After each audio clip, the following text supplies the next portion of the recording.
Hi guys, it's Auntie Angeline. So nice to see you all. I am the author and artist known as Auntie Angeline, and I am here with Dr. Georgia. Hey, thanks for having me. Thanks for coming. So Dr. Georgia and I go way back to high school. We sure do. We sure do. So Dr. Georgia, what have you been doing since high school? Sure. So I got my medical degree up at FSU and then went up to the Northeast to train. I ended up doing a fellowship in global health at Boston Children's. While I was there, I got a master's from Harvard.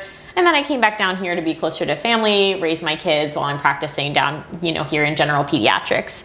And I love working on heat, safety, child health, enjoying the outdoors safely. We're big nature lovers in our family. So yeah, I think it's going to be a really fun conversation about playing outdoors safely, how to enjoy the outdoors safely during the summer. So in the summertime, were you more like a stay inside and the AC kind of girl like me, or were you out playing a lot? Yeah, so I would say I was probably a little bit of both. Definitely a bookworm over here, spent a lot of time in the AC reading books, but I also have some distinct, really fun, kind of memories of times outdoors I did. I think you mentioned you did this too, this Gumbo Limbo camp that really sparked my interest in science and nature and being outside, where they basically take a seine net and they go out into the intracoastal and they bring all this water in and they put it in buckets, and you can kind of look and see what kind of cute like mollusks and crabs and fish you kind of catch. And I just loved that. Kind of led me down this path of loving science, loving learning, and now have moved into medicine and also education.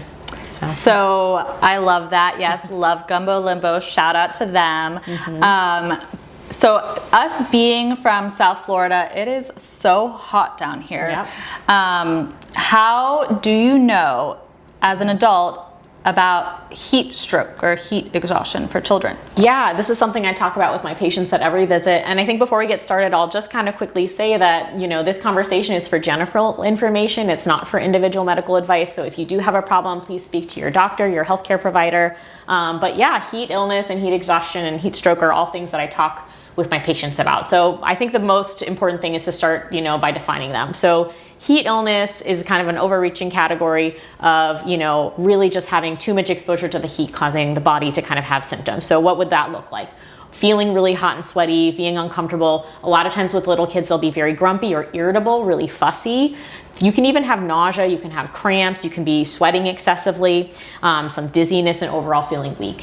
When we're talking about heat stroke, the biggest thing to remember is altered consciousness, and that means it's an emergency. So that could look like anything from confusion, altered mental status, somebody might faint. Sometimes we see seizures, and that again is considered an emergency. That's a call 911 right away situation. In both situations, we want to get that patient or person into the shade. We want to get them rest. If it's just heat illness, you want to offer them something cold to drink. And if it's heat stroke, we don't want to give them anything by mouth because it's again a safety issue. So just kind of important to make that distinction. Oh, so interesting. Yeah.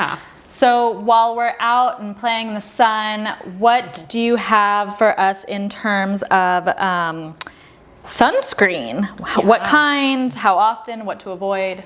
Yeah, absolutely. So little kids can have sensitive skin, so we want to make sure we're not using chemical sunscreens. A bonus that they're not really safe for reefs either, so we want to use our mineral or our physical barriers. So mineral sunscreens, you're going to look for, zinc oxide, you're going to look for titanium oxide is another one, and making sure we're putting it on every 2 hours after swimming and after sweating.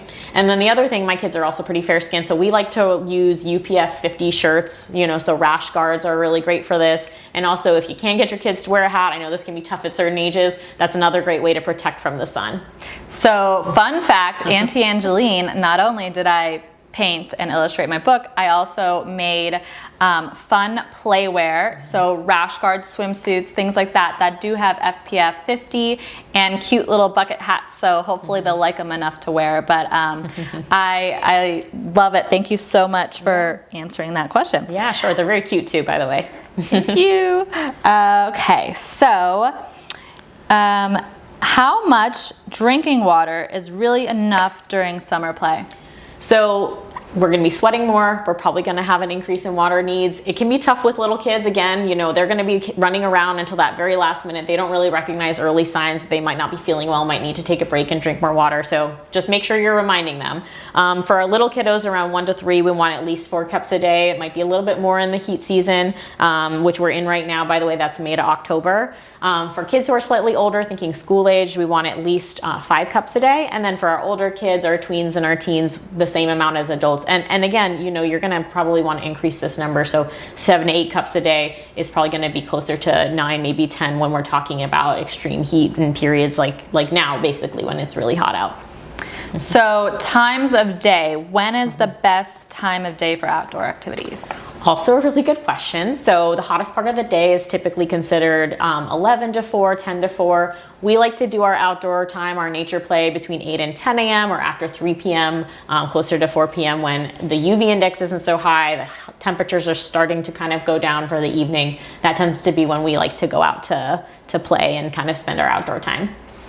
I love it. Okay, so next we're gonna talk about critters. I know when I was growing up, I would go to summer camp, and funny story, being from South Florida, we're exposed to a certain kind of bugs. And when I traveled for a summer camp, I was up north. I was out in a canoe, and all of a sudden this fat leech just spewed a million babies on me. Like, I was literally sitting there freaking out. I didn't know at the time what it was because I saw a scary movie about this leech going into the body. Like, I was a kid. I didn't know what was happening. I wasn't educated on bugs, or critters or things like that. So tell me what, we'll get into, you know, my psyche later, but so bugs, bug repellents, like how do we keep the bugs and critters off? Yeah, and that's definitely something that we want to do because they transmit a lot of diseases, right? For kids, I really like DEET and picaridin. People ask me this question all the time. People are worried about DEET. DEET 10 to 30% is considered safe for kids starting age 3 months and up. One thing I will say is if you have a kid who's too young to follow directions like hold your breath, I would recommend getting the DEET wipes. The other thing that you can do is picaridin lotion. That tends to be a little bit better for kiddos with sensitive skin, or again, if you have a kid with eczema or sensitive skin, we often recommend the DEET 10% formulation.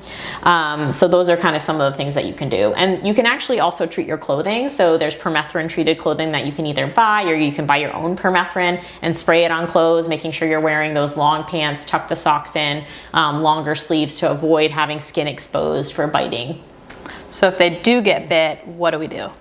Yeah, really common problem. And these are kind of different kinds of bugs, right? So mosquitoes, bees, it's all going to be a little bit different, but oftentimes they do cause itching. So when we're talking about itching, cetirizine, which is an over-the-counter allergy med, really great medication. Zyrtec is probably how a lot of folks, recognize that name. So that's really effective for itching. You can also use a little steroid cream, an over-the-counter triamcinolone or hydrocortisone cream can be really helpful. And then if you're just out in the field playing at a picnic and somebody gets a sting, a piece of ice can be really effective. Now to add to that with bee stings, these things can really swell up. A lot of people worry, is this infected? Even mosquito bites too. There's something called Skeeter syndrome that some bodies just really react to them. So some things you can do, again, if you're out and about, you don't have any of these things, just sticking a piece of ice on it. But cool compresses when you get home, elevating if it's like an arm or a leg, and you can kind of get that swelling to kind of go down back into the body. That can help a lot. The only other thing I would add is with bee stings, there is a chance of anaphylaxis. So anaphylaxis is when it's not just an allergy, but the whole body is affected. This is an emergency. You need to call 911 or go to the ER right away. Or if you have an EpiPen, you need to give your EpiPen. So what do we look out for here? It's a systemic reaction. So it's going to be at least 2 body systems. We typically see skin, but also could be stomach. So nausea, vomiting, diarrhea, stomach aches. You could see trouble breathing. That's really common. Swelling of the lips, throat or tongue, drooling or vocal changes. So those are some of the things you might look for. And then the last one would be circulation. So fast heart rate, really, really pale looking, clammy skin, or changing consciousness, that kind of thing. So those are emergency signs that you would want to get it addressed right away. So call 911. Yes. If any of that stuff starts happening, that's so scary. Mm-hmm. So with citronella candles or essential oils, are they safe for little ones? Yeah, so kind of a nuanced question. So talking about citronella candles, anytime we're around fire with kids, we want to be mindful. We want to make sure that that's out of reach, especially for small children. And then the other thing is we want to make sure we're using it in a well-ventilated space. So perfectly fine for your barbecue outdoors. I would not bring a citronella candle into a tent or something else that's not really well ventilated. As far as the essential oils go, this is a little bit of a tricky one. With the exception of PMD, which is a 10 to 30% concentrate of oil of lemon eucalyptus, these really haven't been well studied. So just picking up a little bottle of, essential oils is not going to be effective. But if you do see PMD, 10 to 30%, making sure that it does have an EPA kind of label, because there is a lot of variation in the quality when we're talking about natural products. So we want to make sure that that's been kind of officially vetted. Check that label for EPA testing, and then just keep in mind that this should be used really for kids age 3 and up. Awesome. Yeah. And do you have any tips for spotting poisonous plants like poison ivy? Yeah, this can be really tricky because they have all different colors. They can be on the ground as a shrub, or they can kind of climb up other plants as a vine. Typically, we want to look for leaves of 3. So you may have heard leaves of 3, let it be. In the summertime, they're going to be a little bit more green, so the leaves can be green. And then honestly, I have a Pixel phone and I just use Google Lens, and I think Apple has a similar app. I just use that to help me identify if there's a plant that I'm not sure if it's safe for us to touch, because that can be really, really itchy and uncomfortable. And then if you do live in an area that's got a lot of poison ivy, a lot of poison oak, Technu Wash is really, really helpful for treating that. Is that the pink stuff? It's not the pink stuff.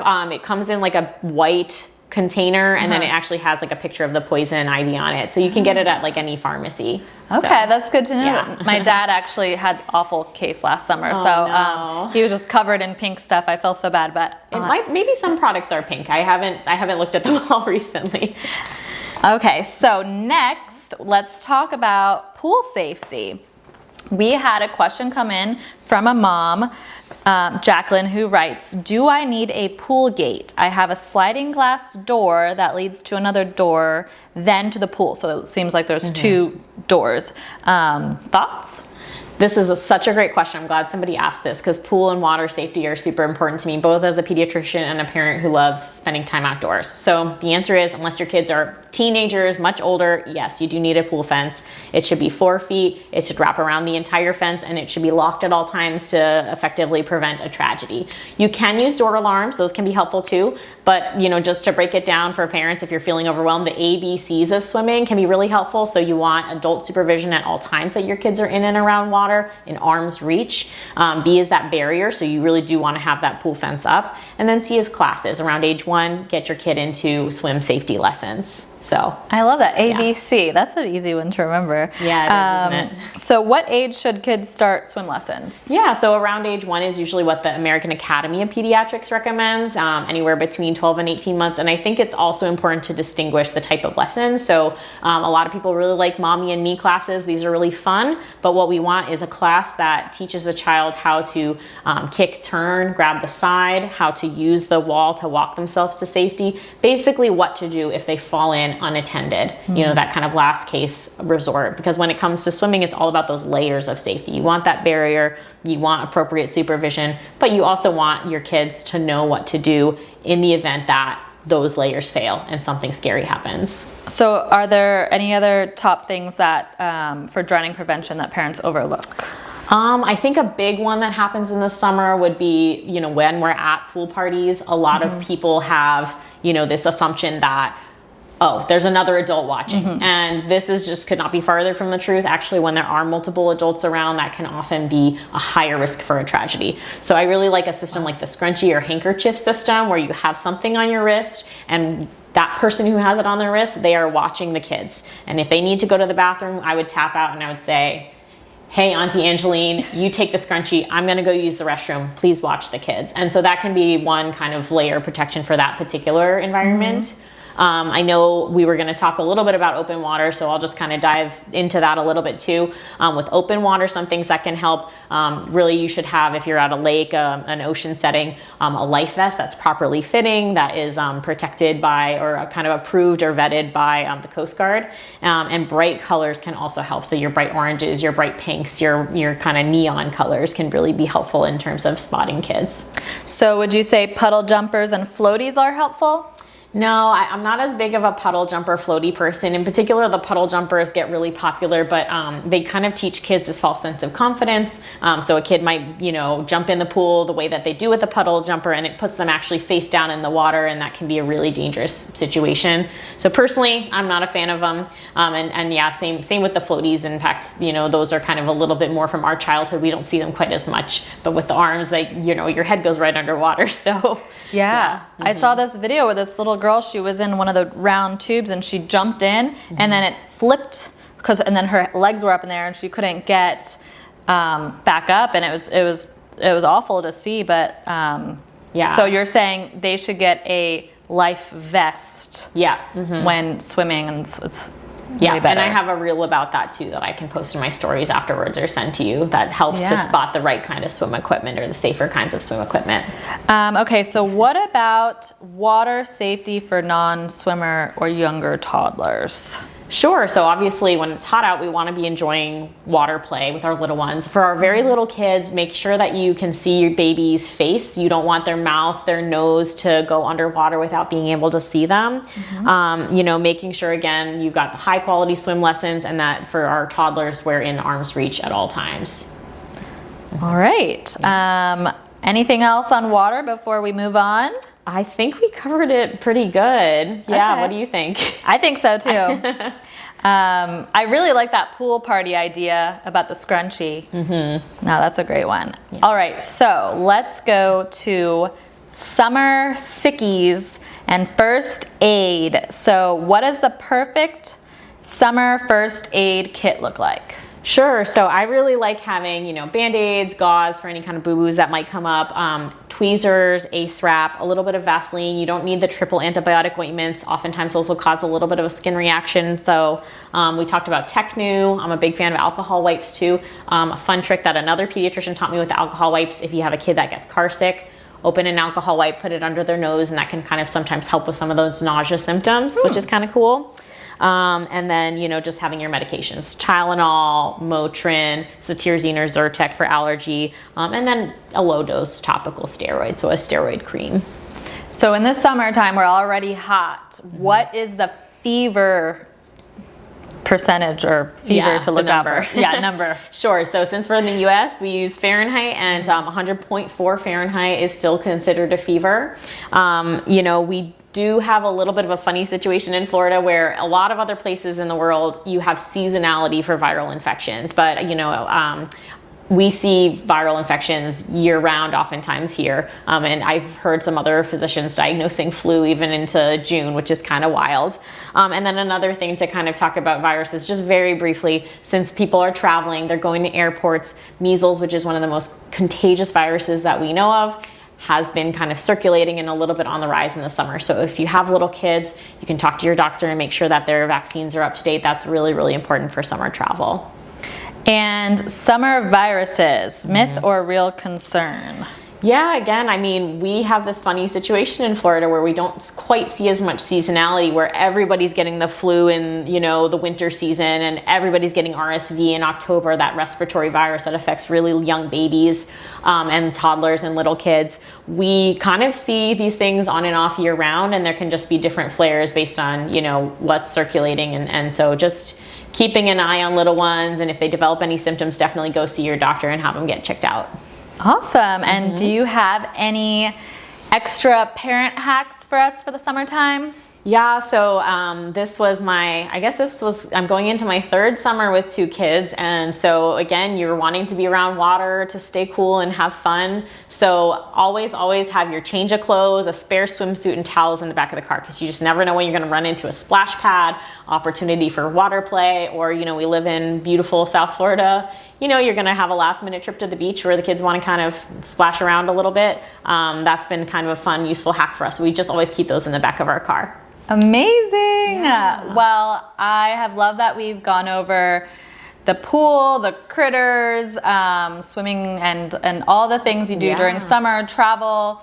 I love that you've shared your what to have kit. Guys, if you want to sign up for my email blast. I will send out a list as well. So definitely get on my email list so we can have that for summer safety and those tips. And yeah, I'm so glad that you came and spoke with me about summer safety. You know, if any adult really needs to hear this. So how can anyone find you? How do we find you? Sure. So first off, thank you for having me. This was super fun. It was just fun to kind of catch up and kind of chat about all these things. People can find me. I'm probably most active right now on my Instagram, which is Dr. Georgia Says. But then I also have a website, which is georgiacemd.com. And that kind of links to all my other kind of professional accounts. So that's probably the best way to reach me. Awesome. Well, thank you so much for being here. Yeah. And thank you for everyone who came to the live. That's been so fun. Yeah, it was fun. This is my first one. Yeah, me too. You walked me right through it. Yeah, this is great. So thank you so much for being here, guys. If definitely follow Dr. Georgia, follow me, Auntie Angeline, and we'll get off the live here. All right, so I'll just be more. I just don't want to look so hunched over. I know, it's really hard, right? Yeah. I feel like I've got like the worst kyphosis, like from years of being on a computer and like. Most people would say hunch. Yeah, I'm like kyphosis. Sorry. I think I'm diagnosed too.